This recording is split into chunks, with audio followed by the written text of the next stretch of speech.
Assalamualaikum warahmatullahi wabarakatuh. Berjumpa kembali di Mapel Prakarya Pembelajaran Daring di channel Fajar TV. Kali ini masih sama, kita masih membahas tentang materi pengolahan hasil perikanan dan peternakan dari daging dan ikan. Kemarin sudah membahas daging dan ikan ya.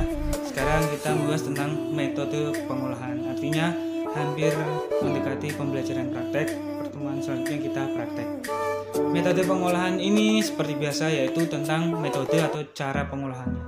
Caranya gimana? Sebelum memulai pembelajaran, kita berdoa terlebih dahulu.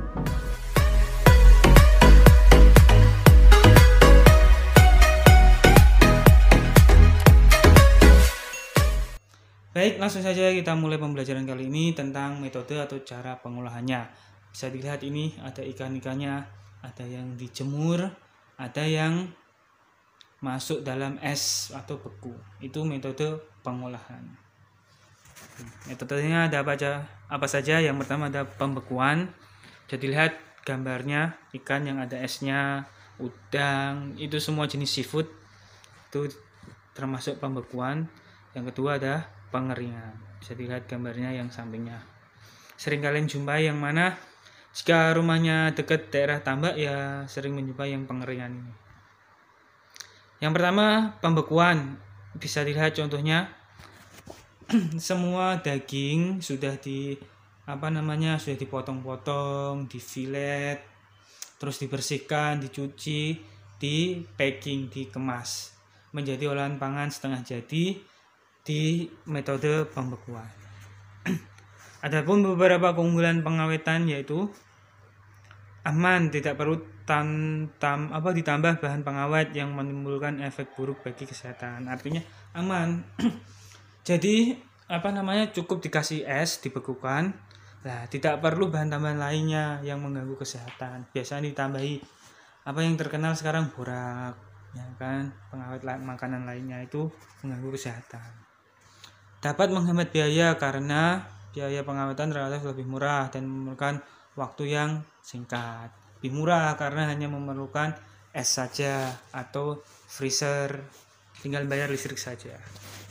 Praktis dan efisien karena tidak perlu membersihkan bagian yang kotor dari sayuran, daging atau ikan. Lebih praktis karena tidak memerlukan pembersihan.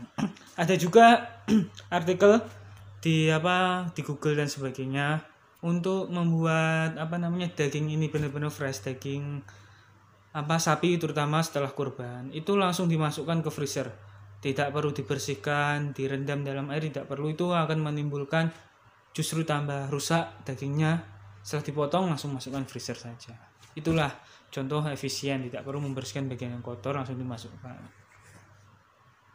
Bahan makan yang dibekukan akan lebih tahan lama, jelas lebih lama karena tidak mengalami pembusukan atau kerusakan pada daging tersebut karena sudah dibekukan. Nah, yang kedua yaitu ada pengeringan. Contohnya bisa dilihat ini ikan asin, ya kan, favorit siapa ikan asin? Tinggal digoreng saja, tinggal ditaruh di dapur lebih awet, tidak membusuk karena sudah dikeringkan. Pengeringan bertujuan untuk mengurangi kandungan air pada ikan dan daging sampai batas yang aman untuk disimpan. Artinya jika masih mengandung air, ikan atau daging tersebut mudah busuk atau rusak. Proses pengeringan yang paling sederhana dilakukan dengan menggunakan panas matahari. Artinya paling sederhana. Jika musim hujan itu kebanyakan petani atau peternak itu mesti selalu susah ya, karena tidak ada matahari. Mereka kesulitan untuk mengawetkan atau untuk sekedar mengeringkan hasil peternakan mereka. Ya, ini ada penyajian dan pengemasan. Bisa dilihat penyajian tergolong modern ya, karena sudah menggunakan plastik dan sudah menggunakan kaleng. Ada vakum, bisa dijumpai sekarang di Shopee banyak sekali, apalagi sekarang lagi musimnya frozen food yang jualan online. Ibunya, orang tuanya biasanya sering menjumpai mesin vakum ini. Terus ada pengalengan atau sarden ini. Ya, ternyata cukup dua penyajian dan pengemasannya bisa kita jumpai. Kita bahas yang vakum dulu. Yang vakum itu ternyata mengurangi kadar oksigen, terus dia benar-benar diserap sampai benar-benar tidak ada anginnya, sehingga daging tersebut awet karena tidak mengalami pembusukan atau kerusakan. Kalau pengalengan sendiri juga sama, biasa kalian jumpai di sarden, kornet seperti ini. Tujuannya juga sama, agar awet, agar aman, agar tahan lama. Dan semua ini termasuk jenis olahan pangan setengah jadi. Langsung saja kita ke tugas. Tugasnya sangat mudah.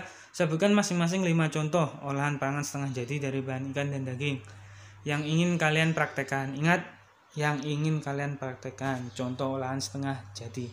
Nama masakannya. Contohnya tadi nugget ayam atau ayam filet saus mentega bisa dan sebagainya. Itu nama masakan atau contoh olahan. Berbiasa tulis ikan 5, daging 5 ke bawah. Mudah sekali kan? Sebutkan contoh nama masakannya saja. Ketemuan tugas, tulis di buku tulis, kemudian difoto. Tulis nama, nomor absen kelas pada bagian atas tugas. Kirim tugas pada Google Classroom atau Google Form. Batas pengumpulan tugas 1 minggu dari sekarang. Tugas yang tidak sesuai ketentuan tidak akan diterima. Mungkin cukup sekian pembelajaran kali ini. Semoga diberikan manfaat dan barokah. Kita bisa berjumpa lagi di sekolah untuk pembelajaran tatap muka dan pandemi ini segera berlalu. Cukup sekian, terima kasih. Wassalamualaikum warahmatullahi wabarakatuh.